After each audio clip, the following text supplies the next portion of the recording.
Hello, welcome to another Eagle 6 test video. We're going to be testing this customer's G&G Firehawk. This was a brand new purchase that unfortunately didn't last very long. It was running 11 volts, so obviously that can have some downsides to it, but usually they're pretty good at holding up, for a good period of time, even though it's technically from the Combat Machine series, but in this instance the piston head came off the gearbox, off the piston very quickly, a short period of time, short enough for us to do all this under warranty for the customer. So we've repaired the gun, sort of all the original parts that are in there. Nothing's really changed or anything in that regard, but we've just got it all back together, made sure everything's working, reshimmed the gun, and rebuilt. And here we are, obviously just making sure it's tested and working for the customer. So.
There we go. All good and working. Just remember that obviously running 11 volt on Firehawks, anything from the Combat Machine series is technically not actually rated on the gearboxes. However, internally they're pretty solid beasts. I would even consider them 11 volt ready. So with obviously the very low powered motor that's in there, and the very lightweight piston set that they've got going on there. So,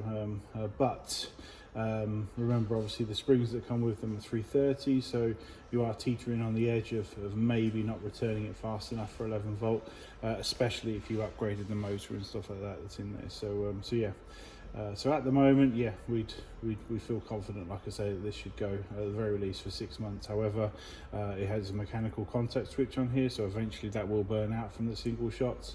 And like I say, when we run these things faster and stuff, we do reduce the longevity of these things, driving them hard. So, but yeah, as you can see there, it's all working on 11 volt, and hopefully you enjoy the product. Thank you.